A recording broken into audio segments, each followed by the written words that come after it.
What you just watched was a group of protesters that lit flares and chanted anti-Israel messages, not just on the streets of Manhattan, but outside an exhibit that commemorates the victims of the October 7 massacre.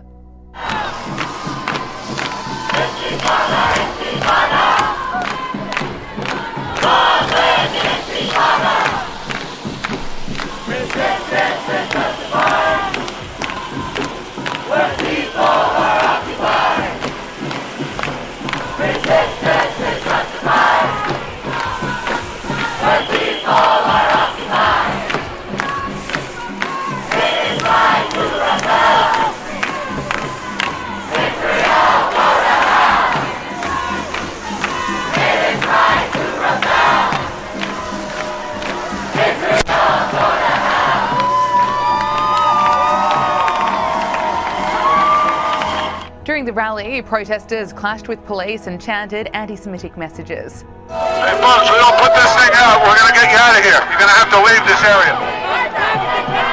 No more, you're going to leave.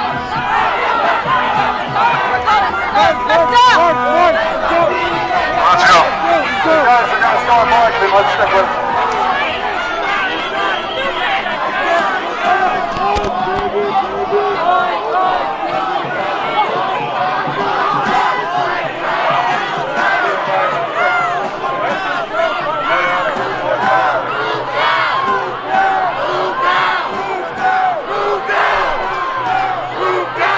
This latest protest was reportedly organised by a pro-Palestinian group within our lifetime. And although many anti-Israel rallies have been held since Hamas terrorists launched its attack on Israel on October 7, killing more than 1,200 people, it doesn't make watching ugly anti-Semitic scenes like this any easier. Hundreds of people are right now expressing their outrage on social media over this protest. Some users wrote on X, "This is disgusting." Another person wrote, "Engaging in these actions disrespects humanity, victims, and those striving for a better world. This harmful agenda must stop." It comes just days after the IDF rescued 4 Israeli hostages that were held captive by Hamas, and people right around the world are celebrating their release. To the joy of the surprise hostage rescue, Penny Wong's silence over the matter, and the Al Jazeera journalist who was holding Jews captive, all while reporting on human rights abuses. On Saturday evening, we received the news that we thought it would be impossible not to celebrate. The rescue of Noah Agamani, just 25, Almog Meir, 21 years old, Andriy Kozlov, 27, and Shlomi Ziv, 40.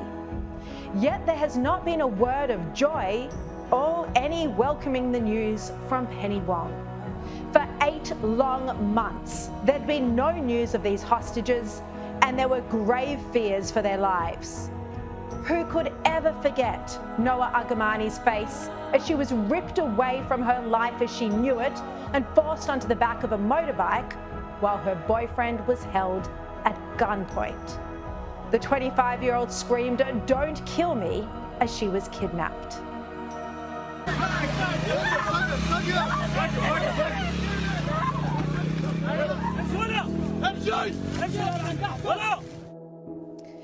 The scenes of Noah's devastated father crying went right around the world as he begged, as he cried, how he was devastated. He spoke about how he'd kept his daughter safe all of her life, and now she was gone. Well, thanks to the bravery of Israeli forces, Noah, Almog, Andriy, and Shalom were reunited with their families. And here are some of those emotional moments.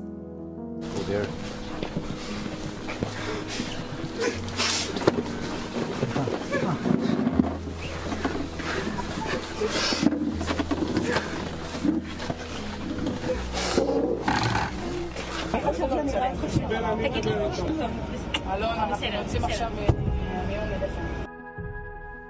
The trauma to these families has been indescribable.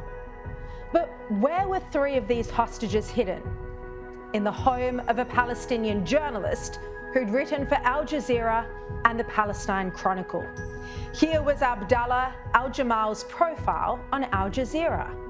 In his articles, he regularly wrote about so-called Israeli human rights abuses and war crimes, claims of starvation and genocide. You wonder how the media get it so wrong. Well, perhaps it's because they're relying on first-hand accounts from Hamas terrorists masquerading as journalists, all the while holding Israelis hostage.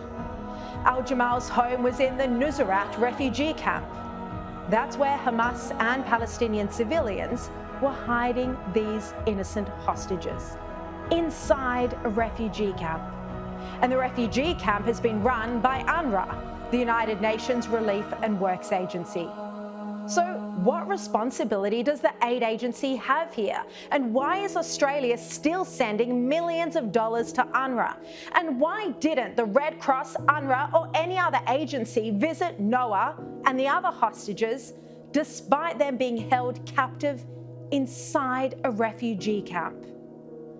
We've even seen in the past 2 days morally corrupt United Nations officials like the biased Francesca Albanese claim that the hostages were released. Well, that's utter rubbish. Instead, it took a high-risk operation by heroic Israeli special forces to free them. They were under constant gunfire as they went into civilian buildings to save the hostages and under fire as they left. It was something like out of the Netflix television show Fauda. Media reports say that elite special forces blended easily with locals in Gaza, posing as displaced Gazans or Hamas fighters, entering the refugee camp in disguise and speaking the language fluently. One report, we can't verify it, but one report claimed they were driving a white car loaded with mattresses and the women were dressed in clothes similar to Palestinians. The Times of Israel quoted a Saudi-owned news channel and said that according to the report, the special forces introduced themselves to local residents as Palestinians escaping the Israeli Defense Forces operation in Rafah and said they'd rented a place in the area around the market in Nuseirat while pointing at the building where hostage Noah Argamani was being held. The disguised forces reportedly got out of their car and split into two groups, each heading toward one of the two buildings in preparation for the operation. Ultimately, one father, a hero, Arnon Zamora, lost his life, and the operation to rescue the hostages has now been renamed Operation Arnon in his honour. He leaves behind a wife and 2 children. At the news of the hostage rescue on Saturday evening, there were celebrations across Israel and even in Australia.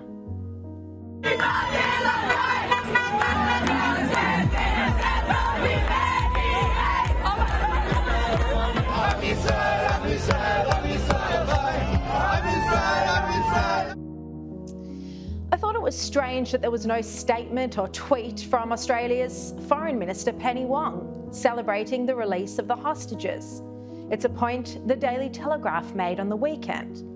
How could she not even welcome the news? Well, 2 days on, Penny Wong still hasn't welcomed the news that 4 hostages, including a 25-year-old woman, were rescued. Instead, we've only heard from her media advisor, her spokesperson, saying, and I quote, "We want to see all hostages released, civilians protected, and parties agree to the ceasefire proposal presented by President Biden." And then today, Penny Wong released a statement saying she was sending Anne Ali, the first Muslim woman elected to federal parliament, to attend a conference on the crisis in Gaza. Again, in this press release today, no mention of the ongoing terrorism against Israel. And Penny Wong said, "This war must end. The human suffering in Gaza is unacceptable. Australia has been part of the international push for a ceasefire, for humanitarian aid to reach Gazans in desperate need, and for hostages to be released." And in the same press release, Anne Ali, a Labor MP, said, "The humanitarian situation in Gaza is catastrophic.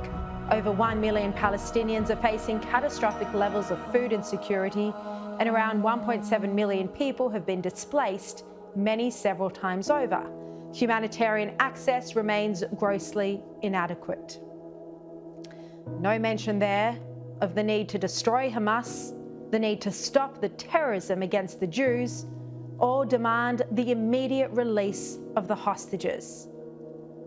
I mean, when you look at it, it's actually quite shocking how we've ended up living under such an extreme anti-Israel government.